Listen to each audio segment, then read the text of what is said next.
As an avid lover of mythology and folklore, I've always been fascinated with tales of demons and mysteries from other cultures all around the world. Kasha is a mystical creature that has long terrified and fascinated the people of Japan. This supernatural being is said to be a demonic cat that feeds on the corpses of the recently deceased. Now, Kasha can be translated into burning carriage or chariot.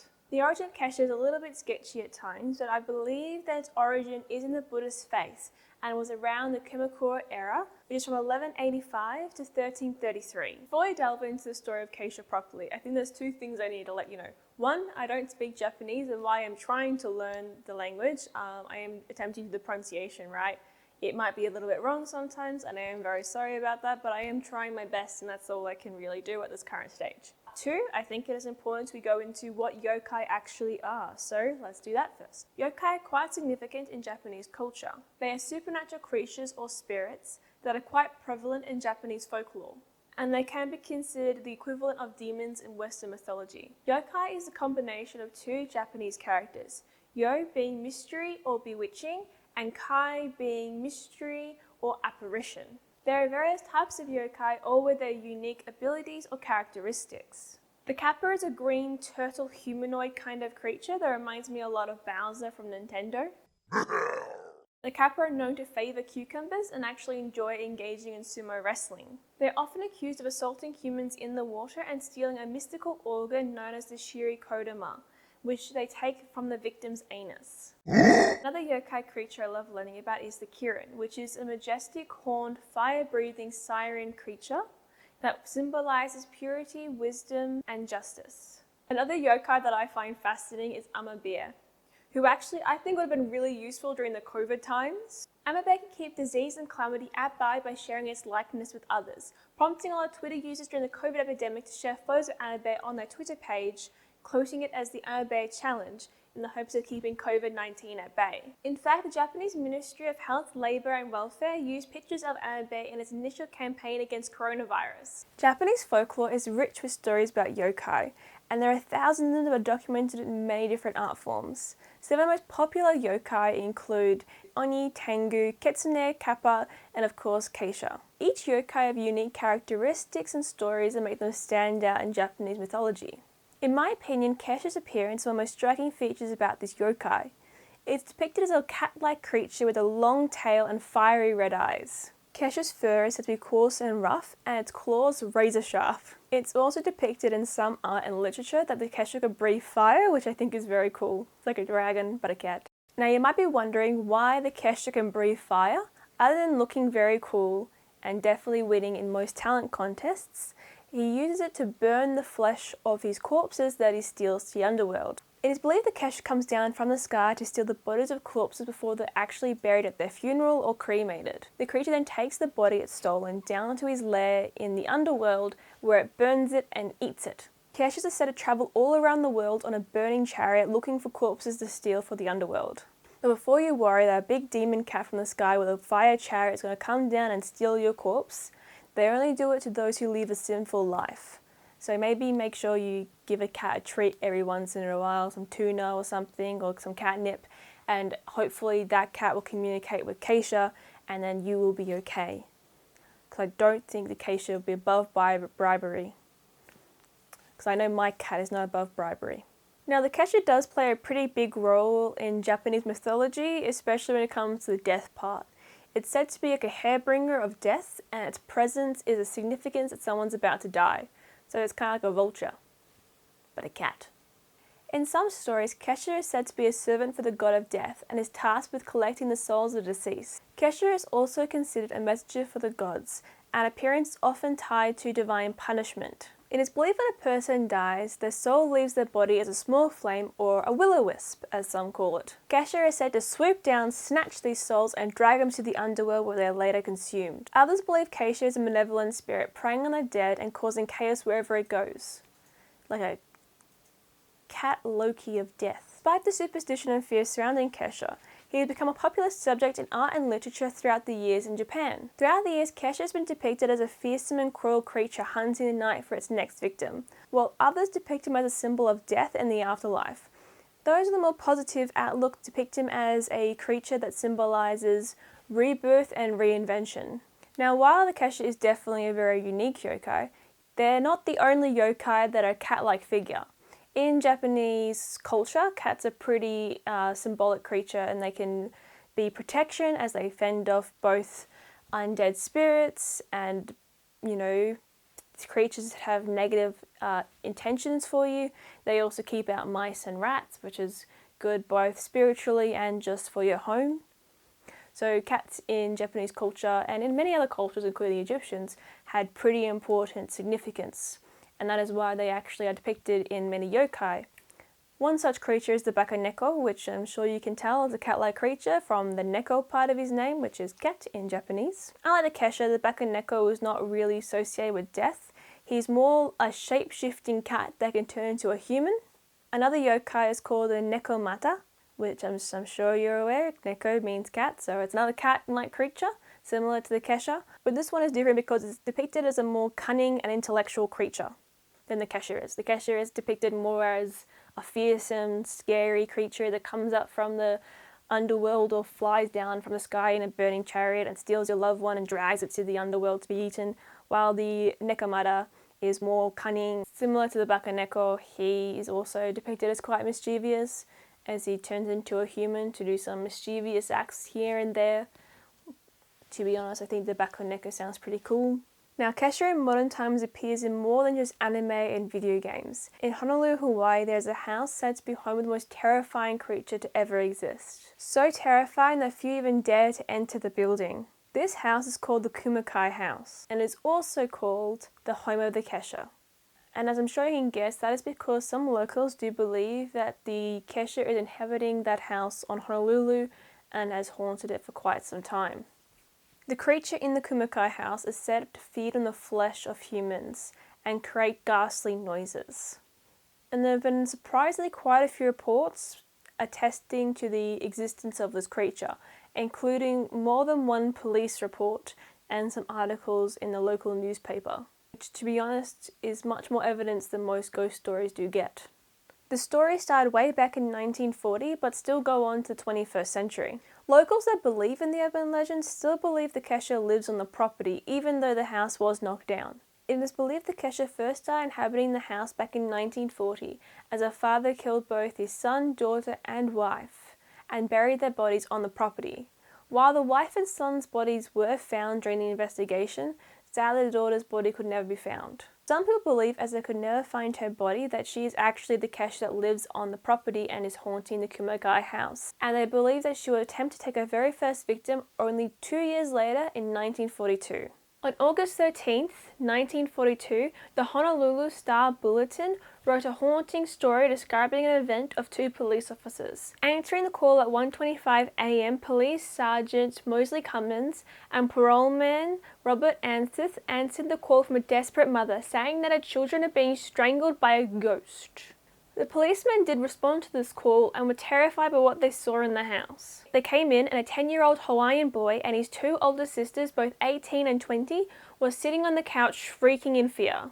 The mother, who was also shrieking in fear, was waving tea leaves and Hawaiian salt to ward off the ghosts. The mother states that at 10 p.m. her 10-year-old son started smelling the odour of a ghost.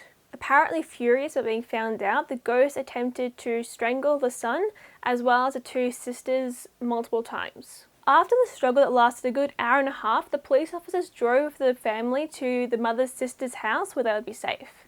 The tea leaves, salt and water to harm off the evil spirits evidently were fruitless, as the mother did point out on the police officer's arm that he did have goosebumps. Now, even with the house's scary past and even ending up in the newspaper more than once for disastrous events happening within the walls, the house still ended up for sale and it was still taken into and people lived in it. You'd think with the house's less than ideal history with ending up in the newspaper twice for undesirable situations, first being the murder of a whole family, the second one being the ghost story with the tea leaves and the salt, you'd think that no one would want to live in the house. But surprisingly, people still wanted to move into it, including a group of women who moved into the house quite shortly after. Terrified, the three women called the police, who offered to drive them to another house for the night. During the drive to another house, apparently the Kesha came out of nowhere and started choking one of the ladies. The police officer also pulled over to help the woman, but apparently was restrained by a large calloused hand. Finally, he could break free and get the Kesha off the poor woman. Shaken up, the police officer offered to drive all 3 women to the next house where they'll be safe.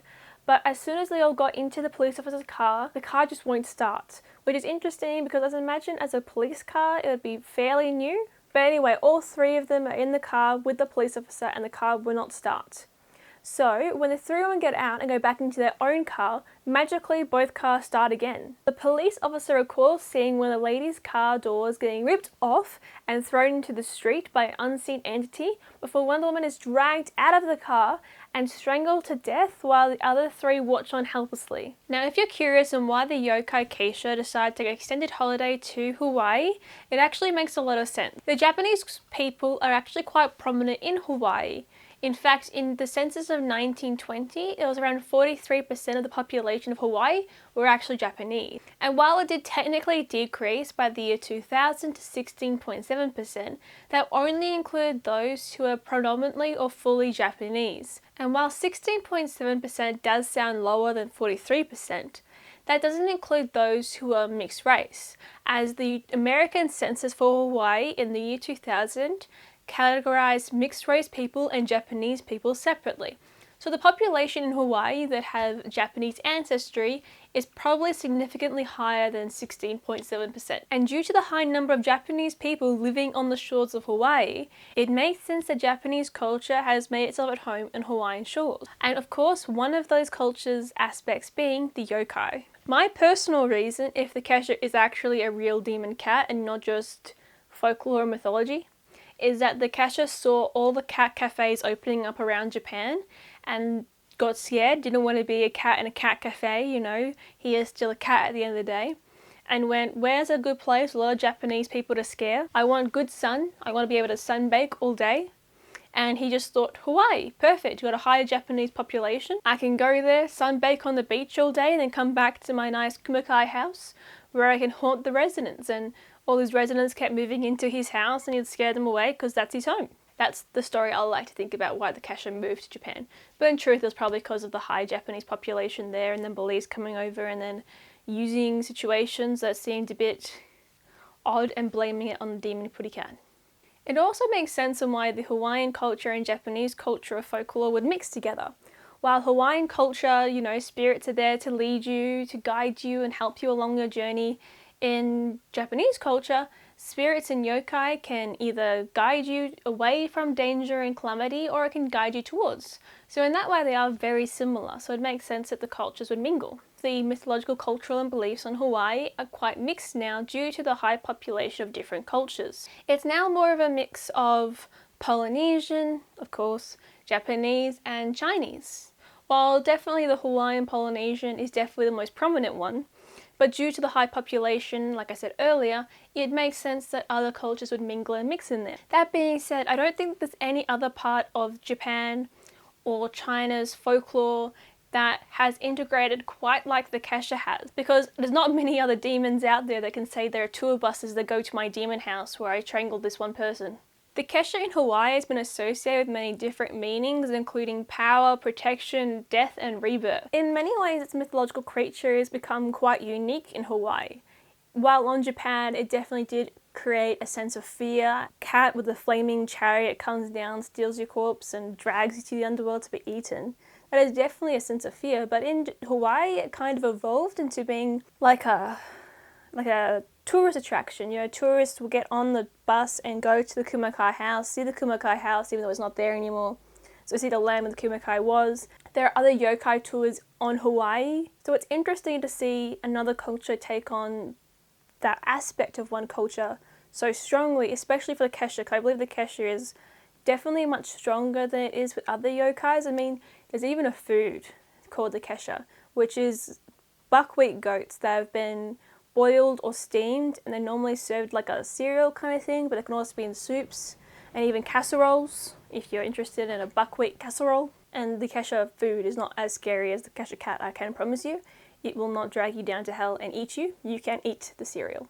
But yeah, anyway, that's why the Kasha is so prominent in Hawaii. large population, maybe wanted to get away from cat cafes, and because the cultures both relied on spirit and myth quite heavily in their culture, it makes sense that they would mix together as they had so many similarities that they connect quite well. In conclusion, why I chose the Kesha, if you might be wondering, is because I just find it fascinating. There's no other demon mythology quite like it. I mean, it went from something that was feared in one culture, moved across the seas, and became something, yes, that was feared, but also became so integrated with the art and the tourism and just general life. I mean, it was that it has a food now. Like, it's something that is so different. And the Kesha has survived through so many centuries, constantly evolving. You know, you can see Kesha in artworks from, you know, ancient Japan of it, you know, fiery cat demons stealing people and burning chariots and symbols of how to avoid it. And it was a warning to those who led a sinful life, don't lead a sinful life or the Kesha will come and steal your corpse. But then it evolved and went overseas, and now it's more like a pop icon. You can see it on t-shirts, you can see it in sculptures and artworks and movies and TV shows, in fables. You can take a bus tour to go see the house. You can go to like mini books. We can read about the articles written about it and the newspaper clippings. There is no other demon really that I can think of off the top of my head that has ended up in a police report. Not just one police report, like at least 2 police reports that I could find. And in the newspaper, where people actually went, yeah, it was a cat demon. Like, they didn't turn around and go, oh, maybe the choking was something else, or, you know, hysteria or something. No, they went, it's a cat demon. From Japan. A cat demon from Japan has moved to Hawaii and is choking residents in this house. I hope you enjoy. Thank you so much for watching, and I hope you have a good rest of your day.